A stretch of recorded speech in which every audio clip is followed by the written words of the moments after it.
well, so it's like a chapter right now.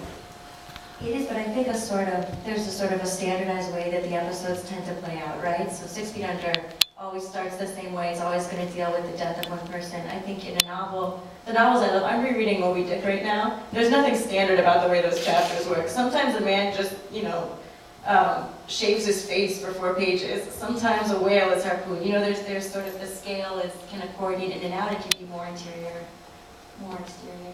Fiona is making small movies who distract her from writing, which you can see on the website.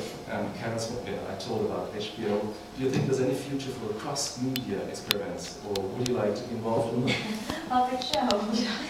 I was just telling a friend of mine today, I recently bought a Kim Jong-il bobblehead from China. I had to have my Kim Jong-il bobblehead custom made and sent over to me, which was itself kind of a harrowing experience. Asking the Chinese to make a bobblehead out of Kim Jong-il. I didn't quite realize how offensive this was on my part until after the fact. But I bought him so that I could make movies, these 30-second movies of him wandering all over, Europe. Basically. I do this purely for my own enjoyment and entertainment. I'm always looking for new media, with which to communicate something or other. It doesn't have to be anything particularly profound. The apotheosis of my career probably was when the New York Times commissioned me to make one of my idiot movies for them, and it's actually on their website. And I thought, I really fooled them, that they published this incredibly stupid little movie. So, sure, if someone wants to pay me to do this, yes, I won't say no. Along with Rivka Galchen, who's your best friend, Karen, who also went to the American Academy. She said so in an interview, I guess so. And along with Nicole Krauss and Jonathan Safran Foer and so on, maybe some of the N+1 scene, you form a new generation in American literature. Do you have any idea what might connect you in terms of aesthetic values as opposed to the Francis Foster Wallace, Rick Moody, Eugenides generation? Oh, really? Yeah. Because this is the generation we know better. These guys are great. You're just about to start too.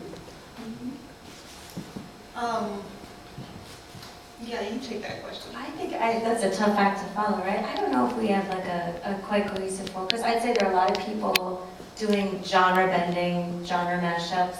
Chris Adrian is a writer I like a lot who also writes about, magical ponies and cancer patients. He's a physician who has a definite fabulous bent.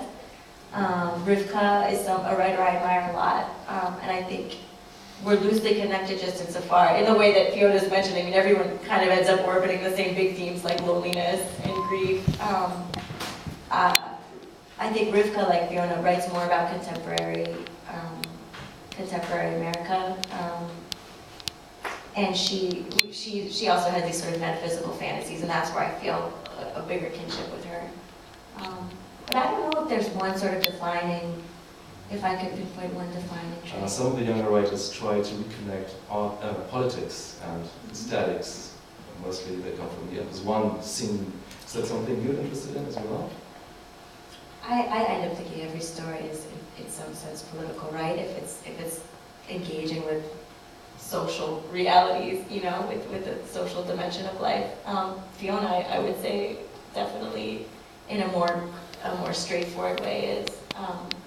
Yeah, I don't think literature has any responsibility except just to be good, but ultimately it's almost always political. I mean, the intersections of the personal and political are everywhere you look.